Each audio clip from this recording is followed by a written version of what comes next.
Hey folks, what's going on? It's Dylan, back here with our first Halloween video. Now, today, before we get started, actually, there is a huge spoiler warning if you guys do not want to, have the movie spoiled. Because this is basically a review / genius of Monster House. So, I don't know, but there is going to be spoilers. So, and by the way, if you guys want, I'll let you in on a little secret. There's this site called B-Flix. Now, this site allows you to watch dozens of different movies and shows for completely free.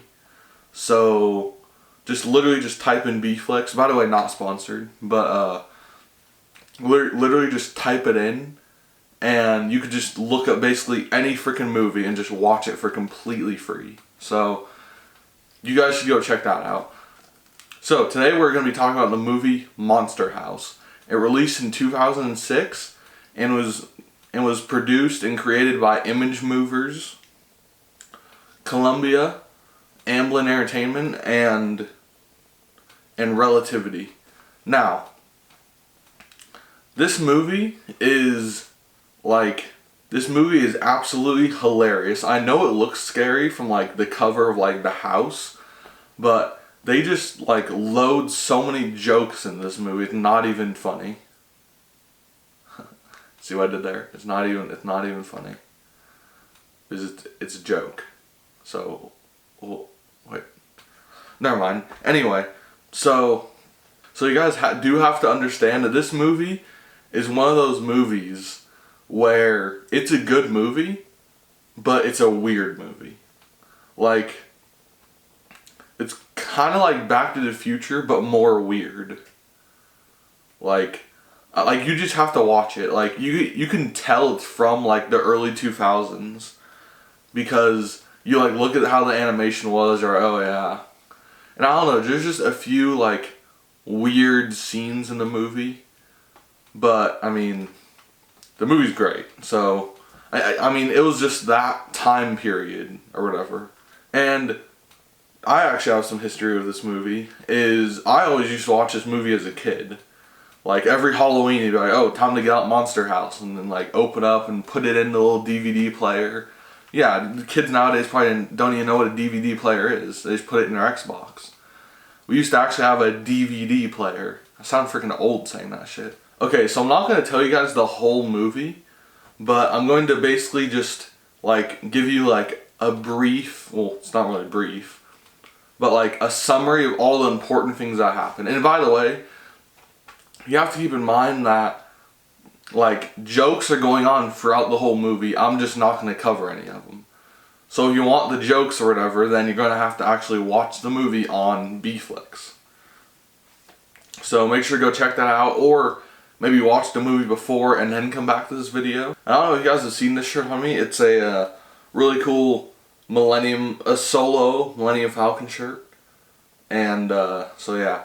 And we also have some really good, or not we, I have some really cool videos coming up. So make sure to hit that subscribe button and hit a like if you enjoyed this video. And now, let's talk Star Wars. So, the movie opens up and there's this old guy, Nevercracker, or Mr. Nevercracker. And he's kind of this old, weird guy that it's just like that cranky old guy you have at the end of your street. You know, he's like, oh, get off my lawn, and whatever, right? And we get introduced to the main character pretty early on, and his name is DJ.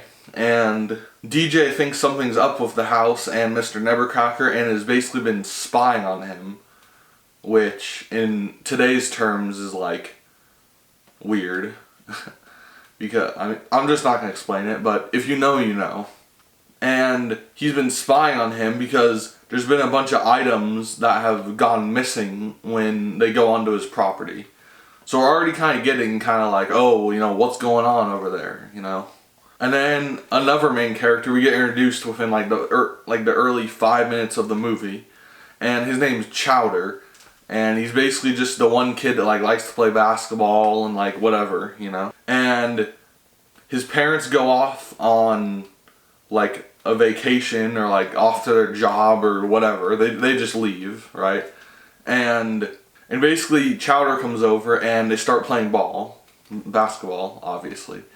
And he like throws it up to make a basket and it hits him in the head and it rolls across the street into Mr. Nebuchadnezzar's yard. And keep in mind that like DJ's house is here and like across the street is the old like whatever Mr. Nebuchadnezzar house. So they're right there next to each other. So then they run over there and get his ball, and Chowder convinces DJ to go and get his ball. And then Mr. Nebuchadnezzar obviously comes out of his house and starts like yelling at DJ and like picks him up or whatever, and he's like, "Why are you on my lawn?" He's yelling at him. And then he like has a heart attack and dies. So I mean, it's supposed to be a kids movie, but I mean, if an old guy has a heart attack in the first 10 minutes of the movie, I don't know. I can't really see how it's a kids movie. And in this movie, there's not really like any like fight scenes, except like for 2. So this is technically like a fight scene, I guess, but I don't know. Like it's just like a little like skirmish. I mean, they don't really fight. I mean, I don't know. And then we see the house, and the house like awakens, I guess is a good way to put it, and smoke and like starts the fire inside and like starts, and like the chimney is like starts burning or whatever, so it's like alive or whatever, I don't know. And then when they're taking away Mr. Nebuchadnezzar and like putting him in the ambulance or whatever, he drops a little key and DJ picks it up for later. And when they get the dolly or whatever out on the grass to get Mr. Nebuchadnezzar, the grass like holds onto the wheel and breaks it off and like pulls it into the ground. And then another interesting thing that happens is the glass on the house, it shows like a shot from inside of the house, and it shows like a glass, like it shows glass breaking, and it shows it cutting off like DJ's head or whatever, or like putting like a glass like mark through his head. So kind of like foreshadowing his possible death. And then they go back over to DJ's house, and Chowder leaves, and DJ's babysitter, Z, gets there. DJ has a little nightmare about the house, and then the house calls him twice, and he picks up and there's like no one there. And then he redials that number and he can hear the phone across the street. And obviously no one is in the house because it's Mr. Nebuchadnezzar and he was taken away. And we get introduced to another character, Bones, Z's like boyfriend or friend or whatever. Gets introduced and like basically comes in while he's looking over at the house and like scares him and like messes around with his shit or whatever. And then after that, he sees the house curtains, or the Mr. Nebuchadnezzar's house, like the curtains like open or whatever. And then at that point, he calls Chowder and tells him to meet him at the danger zone. And then DJ sneaks out of the house, which I guess is like a tense scene, I guess, because he's like sneaking around. And then he meets Chowder at the danger zone, which is basically just like a construction site. Bones gets thrown out of the house because he's like messing with Z or whatever. And then he starts like messing around with Mr. Nebuchadnezzar's yard or whatever and like throwing like shit over there. And then he eventually like walks over to the house and he sees his red kite or whatever. And like just like a couple scenes before, he's telling Z about how I had like this coolest kite, and then it like disappeared. And he saw the kite, and then like the house like ate him or whatever. DJ eventually convinces Chowder to help him if they both go trick-or-treating, and helps him in the danger zone if they both go trick-or-treating. There you go. Well, fuck.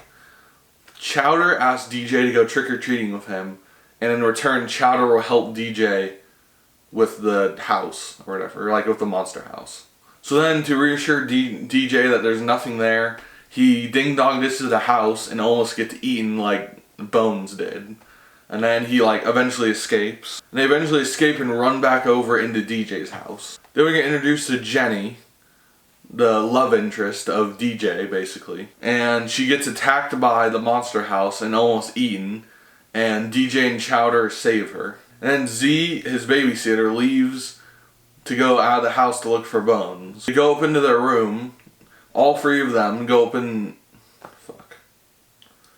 DJ, Chowder, and Jenny go up into DJ's room. And they see like a dog get like eaten. So Jenny calls the police, and obviously they don't believe them. I'm a savage. Yeah. Classy. Bougie. The trio go to Skull, basically like an arcade like gamer, I guess. And he doesn't really help them, but it's also a really funny scene too. But he says to strike where life is, which would be the house's heart. And again, you have to remember this is like kind of like a weird movie, kind of, but still good. You know, DJ makes a plan to have a dummy and put cold medicine in the dummy, and the house eats the dummy and he falls asleep, and they're able to kill him by striking his heart.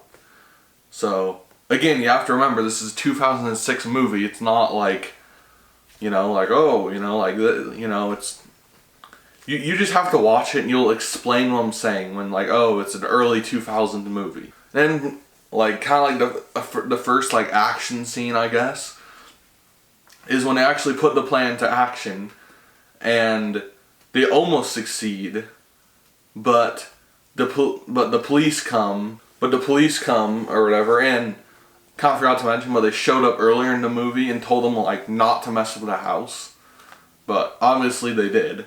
And then the cops like basically arrest the kids and go to investigate the house, and are eaten by the house. And then the house eats the police car they're trapped in, and then they end up inside of the house while it's like sleeping. They decide to try to put out the fire with their water guns, which they had like water guns to put out the fire. And they find that Mr. Nevercracker had a wife, and DJ saw like pictures of the wall of his wife, on the wall of his wife, yeah. They eventually get to the basement in the house and find where Mr. Nevercracker's wife is, and she's like buried in like cement or whatever.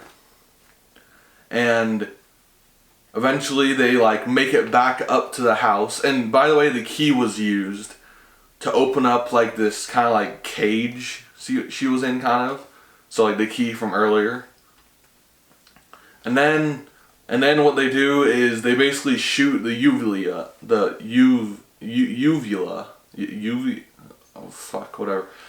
fucking thing in the back of your throat. The house basically has one, and they shoot it, and the house froze them up.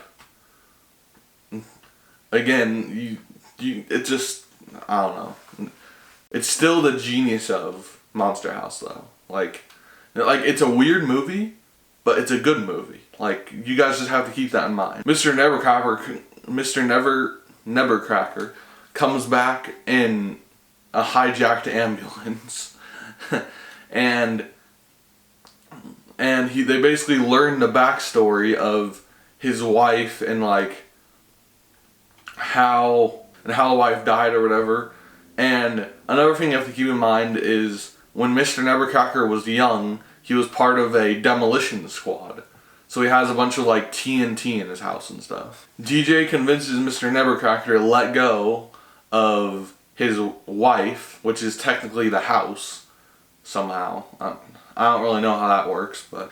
And then this starts the final battle, of which the kids basically have like a chase scene and lead the monster house into the danger zone from earlier. And I mean, the final battle is better than most, in my opinion. Chowder mainly fights the house with like this giant like construction vehicle, and basically Mr. Nevercracker gives DJ a stick of dynamite, and DJ's gonna throw it in the chimney. So he has to like climb up this giant like construction tower thing, like this giant like crane construction tower, and Jenny and him kiss or whatever, and then basically he defeats the house by like throwing the dynamite into the chimney while he's like swinging on like this crane, on like the crane hook. And then at the end of the movie, after the house gets like destroyed, and then Mr. Nevercracker briefly reunites with his wife as like a ghost or whatever. And then tonight, or not tonight, but like that night in the movie was Halloween, and like for as like candy, they're giving back all the kids their belongings, and that's pretty much the end of the movie. There's a couple like end credit scenes, I guess, but they don't mean anything because they're not making a second movie. So that was the genius of Monster House. Now, you guys might be wondering why it's the genius of. Why is it not a wasted potential? Because the movie used all of its potential to make the movie its best. Like, all of the characters were used. There wasn't really anything that was like left out, and the movie was fairly simple but good. I feel like some movies are like too simple, and then there's movies like Monster House where it's simple enough, where it's like easy to follow, but it's like still complex that it's a good movie. So that is the end of the video. Hopefully you guys enjoyed, and hopefully you can... Another reason why this is a genius of Monster House video is the way that the comedy, horror, and action all kind of blend together is mainly what I think is the genius part of it. Because most Marvel is kind of the only ever like big like movie series that really uses this, the comedy and action, kind of blend it together and make like something really good. But Monster House, I guess, is kind of like Marvel basically copied Monster House. Because, well, they didn't, but I mean, this was kind of like what Marvel does. They use comedy and action, and that's kind of what Monster House used, and mixed it together and made like something really cool. So that is the end of the video. Hopefully you guys enjoyed, and if you have made it this far, consider subscribing because it helps me out, and you guys get to see my next video, the genius I'm going to be reviewing Goosebumps. If you guys haven't seen that movie, it's a 2016 like action horror movie, and why I say it's either a genius of or wasted potential is because I haven't watched the movie. Well, I watched it, but just not for a while. So I don't know if it's like a good or a bad thing. But anyway, I have editing to do, so I'll catch you guys in the next one.